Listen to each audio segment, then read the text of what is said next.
Magandang araw po sa inyo lahat. Welcome po sa panibagong video natin dito sa Makapili TV. Ngayon ito, pag-usapan po natin ito. Maganda po ito. Ngayon lang po natin nakita nagalit si Senator Bongo. So, panoorin po natin itong video na to. Kasi totoo po itong nangyayari sa DSWD na binabanggit po yung mga pangalan ng mga politikong nag-i-sponsor or nagbibigay ng mga, sabihin natin, ng pondo para madagdagan yung mga masiserbisyo ng DSWD. Kasi hindi po nagustuhan ni Senator Bongo na parang ayaw ipabanggit yung pangalan niya kahit na siya yung nagpa-sponsor. Yung nga lang, sabi nga ni Senator Bongo, hindi, okay lang naman niya, basta maging fair lang daw.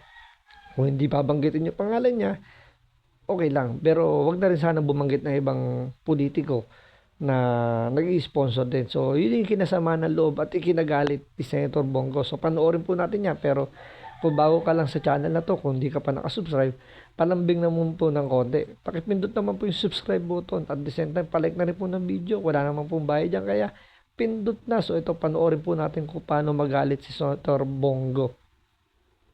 Inakusahan ni Senador Bongo si DSWD Rex Gatchalian na namumulitika sa pamamahagi ng benepisyo. Hindi raw ipinababanggit ng ahensya ang pangalan ng senador kahit na sa sariling bulsa niya galing ang pondo para sa ilang biktima ng sakuna. Nasa frontline ng balitang yan, si Camille Samonte. Biruin nyo, no? Naglalabas pala ng pondo tong si Senator Bongo galing sa sarili niyang bulsa. So bagay, dati pa naman niya ginagawa yan. Pero yun nga, ito yung medyo ikinagalit ni Senator Bongo na nanglabas na nga siya ng pondo galing sa sarili niyang bulsa. Sa sarili niyang bulsa, pero parang hindi in-acknowledge ng DSWD na parang pakiramdam niya may pinapaboran pang ibang politiko. Labas ng sama ng loob si Senator Bongo sa pagdinig ng Senado kaugnay ng pamamahagi ng ilang benepisyo ng DSWD. Nakarating daw sa Senador ang direktiba ng DSWD na huwag banggitin ang kanyang pangalan nang mag-sponsor siya sa pamimigay ng Assistance to Individuals in Crisis Situation o AIC sa Alaminos, Pangasinan. Ayuda ito para sa mga biktima ng kalamidad at sariling pondo raw ni Go ang inilabas niya. Specific po ang pagbabawal ng pangalan ko. Hindi nyo na kailangan banggitin ang pangalan ko, pero sana naman maging pantay naman kayo. Kung yung ibang pangalan pwedeng banggitin. Pinagbawalan din daw siyang sumama sa pamimigay ng AIC payout. Pero kapag ibang senador daw, pinapayagan. Bakit si Senator Amy, our chairperson, pwede pumunta? Hindi naman kailangan banggitin ang pangalan namin, pero wag nyo naman sanang ipagbawal na banggitin. Wag nyo naman sanang ipagkait na kung meron po akong gustong dalahin sa natulong sa kanila. Itinanggi ng isang opisyal ng DSWD na may nag-utos sa kanilang itago ang pangalan ni Senator Go sa pamimigay. Alam nyo, hindi naman magsasalita rito si Senator Bongo kung wala siyang nakuhang person's information tungkol sa hindi pagbanggit ng pangalan niya. Kasi ako po nakatanggap din po ng ayuda sa DSWD at nakita ko po talaga na binabanggit po yung mga pangalan ng ibang politiko. Although hindi naman natin alam po yung pondo na galing doon sponsor talaga ng mga politikong binabanggit doon. Pwedeng may sponsorship doon ng ibang politiko na hindi binanggit. Pero dito kasi sinasabi ni Senator Bongo na may nakarating sa kanya impormasyon na ayaw daw pabanggit yung pangalan niya. Since siyempre, naman natin, politika po yan, kaalyado po ni Pangulong Duterte si Senator Bongo. So malapit na malapit yan kay Pangulong Duterte. Ginagamit na pamumulitika rin, syempre re-electionist po si Senator Bongo. So ginagawang advantage po ngayon ng mga ng administrasyon natin ngayon yung pamimigay ng mga ayuda at binabanggit po yung mga pangalan ng mga politiko, especially Speaker Romualdez. Nababanggit po lagi yung pangalan niya tuwing may mga ayuda sa DSWD. Nandun po lagi yung mga tarpaulin niya. So, paghahanda na po yun para sa susunod na election. Hindi natin kumpirmado kung tatakbo nga po sa national election si Speaker Romualdez. Pero, yun po yung nagiging bulong-bulungan din po kanon na sinasabi nga na may plano nga daw tumakbo sa national election si Speaker Romualdez. Hindi lang natin alam kung anong posisyon, pero yun po yung bulong-bulungan na national election na po yung tinatarget ni Speaker Romualdez. So, ito yung nakuwang siguro impormasyon ni Senator Bongo. Ito yung nakuha niya impormasyon na wag nang banggitin yung pangalan nga kasi nga re-electionist. So, pwedeng makakalaban ni Speaker Romualdez si Senator Bongo sa posisyon. Kaya siguro ayaw pabanggit yung pangalan niya para at least makakuha ng advantage. So ngayon pa lang gumagawa na sila ng mga way para makakuha ng advantage sa mga makakalaban nila. Siyempre, si Senator Bongo pasok pa rin po sa Magic 12. So nasa top 5, nasa top 5 po yata si Senator Bongo. So medyo malaki-laki yung gigibain nila kay Senator Bongo. Kaya ngayon pa lang gumidiskarte na sila para at least makakuha sila ng advantage. So, ginagamit po yung ayuda ng DSWD. Bigay ng ayuda. Wala naman pong explicit na instruction na pagbawalan. Pero po sa akin, dahil po kami po ay nagbibigay po ng ating programa, I think it's best not to mention. Otherwise, baka po kasi kami Ma'am, specific po. pagsabihan. Pinuna rin ni Go ang ilang buwang delay sa AIX payout sa ilang probinsya. Pero nang magpunta raw mismo si DSWD Secretary Rex Gatchalian sa Mindanao, agad-agad na na-release ang benepisyo. Giit ni Go, baka sadyang iniipit ni Gatchalian ang payout para magamit sa politika. Ibig sabihin, pag kayo ang pumunta, pwede nyo palang doblehin. Hindi ba ito na nagagamit sa politika ninyo? Itinanggi Kasi may punto naman si Senator Bongo. Bakit nga naman nadidelayed? Kasi maraming instances na na-delay talaga yung pamimigay ng ayuda ng DSWD, especially kapag pera yung pinag-uusapan, pera yung ipamimigay, tumatagal.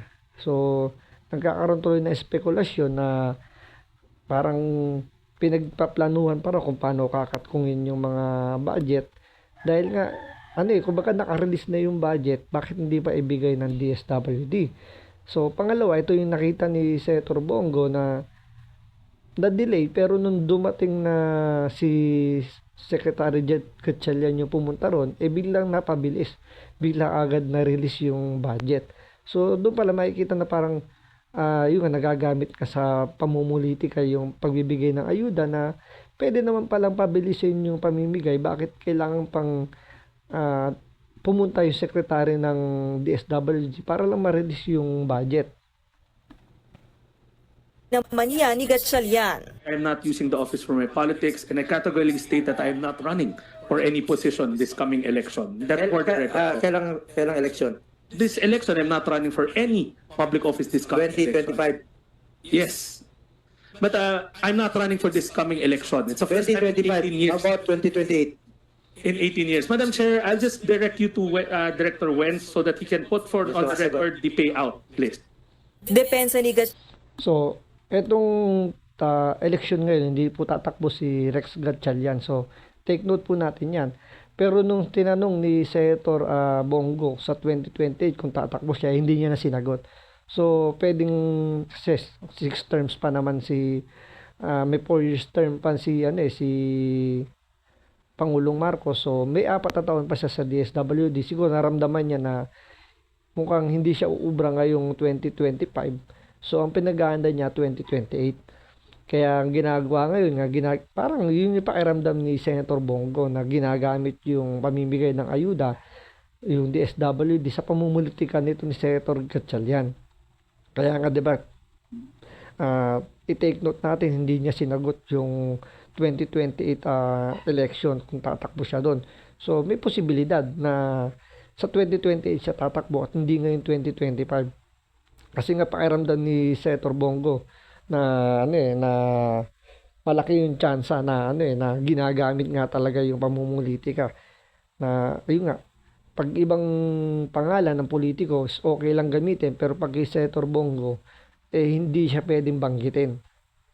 Gatchalian sa delayed na pamamahagi ng ayuda, nagkaproblema sa kanilang Financial Management Office at requirement na hinihingi ng Department of Budget and Management kaya hindi agad na-release ang pondo sa ilang lugar. Hindi naman na nagkomento ang kalihim sa di pagbanggit ng pangalan ni Yung sinasabi nilang delayed na yan, parang nakapagbigay na ng ayuda before nung pandemic. So may record na dapat sila diyan, DSWD na migay nun. So bakit pagdating sa pamimigay ng panibagong ayuda is parang hirap na hirap uli silang sa mga requirements. Nandun na nakaproseso na dapat yan nandun na yung mga existing na mga requirements na ipinasa. So parang confirmation na lang dapat yun. Pero bakit nadidelay pa rin? Kaya ang lumalaki yung mga ugong-ugong, yung mga bali-balita na kinakat kong paraw, ginagawan pa ng paraan para daw mabawasan or makapitik man lang ng budget makakuha ng ayuda. Kasi tulad yan, may nagsasabi ang makukuha dapat 3,000 pero pagdating sa tao, nakukuha na lang 2,000. So, nagkakaroon ng ganong mga espekulasyon. So, masasabi bang paninira yun? Pwedeng hindi. Kasi kung naibibigay naman sa tamang oras yung pamimigay ng ayuda, hindi siguro mag-iisip yung taong bayan ng ganon. Since nadidelay, since pag dumarating lang yung sekretary ng DSWD, doon lang bumibili siya mamimigay, nararamdaman nila na pwedeng nagagamit nga yung pamimigay ng ayuda sa pamumulitika, sa pamamagitan ng pagkatkong at yung propaganda, yung publicity. Kaya napakalaking halaga po nun dahil siyempre tatatak sa mga mahihirap nating kababayan, dahil kay sekretary napabilis yung pamimigay ng ayuda. Dahil kay sekretary naibigay kagad yung pangangailangan namin. So, pagdating sa election, ito yung nagpabilis ng ayuda natin. So, iboboto natin ito kasi mabait to. So, ganun yung nangyayari. Kaya ito yung pinupuna ngayon ni Senator Bongo. Senator Go sa pamamahagi ng ayuda. Sa isang ambush interview, iminungkahi naman ni Senator Amy Marcos na ayusin dapat ng DSWD ang listahan ng mga benepisyaryo at gawing digital ang proseso. Dapat yan, hindi na sinasabi yan ni Senator Amy. Nung panahon pa lang ng pandemic kay Pangulong Duterte, sinadjust na yan. Pero bakit hindi natutuloy yung digitalize ng pamimigay ng ayuda ng DSWD? Siguro may umaharang dahil nga pag ginawa yan, mas mapapabilis na yung pamimigay ng ayuda, mahihirapan na silang makapag-adjust para makakupit. Yun yung nagiging usap-usapan dyan. Kaya siguro ayaw nilang gamitin yung digitalization ng pamimigay ng ayuda kasi nga hindi na sila makakatkong dyan. Mahihirapan na sila. So, dapat yan, kung talagang gusto nila yan, ipag-utos, magbigay sila ng circular order o magbiba ng memorandum si Pangulong Marcos na kailangan bago matapos yung termino niya, kailangan ma-digitalize na yung pamimigay ng ayuda para maiwasan na yung korupsyon.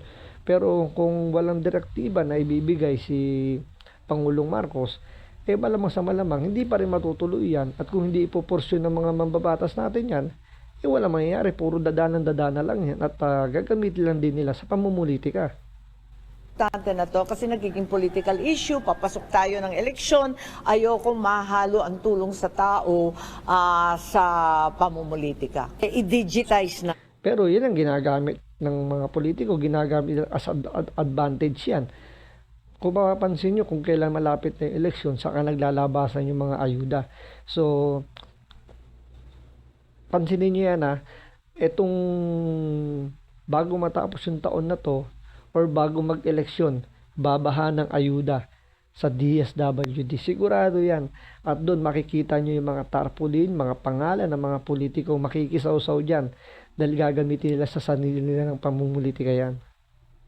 Lahat ay magkaroon ng QR code, magkaroon na ng digitization ng mga beneficiaries at magkaalaman kung sino nakatanggap, sino hindi nakatanggap, sino... Yun na nga di ba? Kung yan, digitalize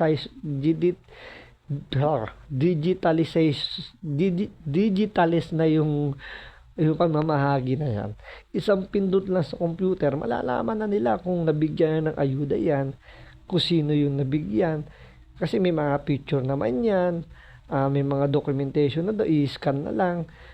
Pagka sabi nga ni Senator Amy Marcos, kung may QR code yan, isang scan lang, makikita na kagad doon kung kailan, magkano, ano yung mga requirements na kailangang i-submit or merong kulang na requirements na pwedeng ipasa, nandun na lahat. Diba? Sa nangyayari kasi ngayon, naka-manual, yung iba dyan, nadodoble ng bigay. Yung iba dyan, imbis na isang tao lang mabibigyan, nabibigyan buong pamilya. Kasi nga, hindi kumbaga, wala sa system, hindi pa naka-digitize yung mga information. Kaya hirap na hirap mag-verify. Hindi kagaya sa computer, isang type lang ng pangalan, lalabas na lahat doon yung mga information, o kung may kapangalan, makikita naman sa picture kung ikaw ba talaga yun. So, may iwasan na madoble, may iwasan na yung corruption. So, yun nga, sabi nga nila, ayaw nila kasi ng pagbabago. Ayaw nilang baguhin yung sistema kasi pag binago yung sistema, mahirapan na silang makakurakot. Mahirapan na silang magamit yung proseso, yung pamimigay ng ayuda. So, yun dapat yung unahin talaga ng gobyerno natin.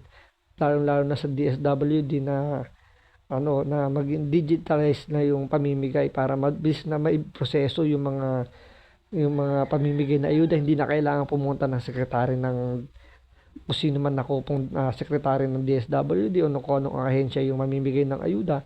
Hindi na kailangan pumunta.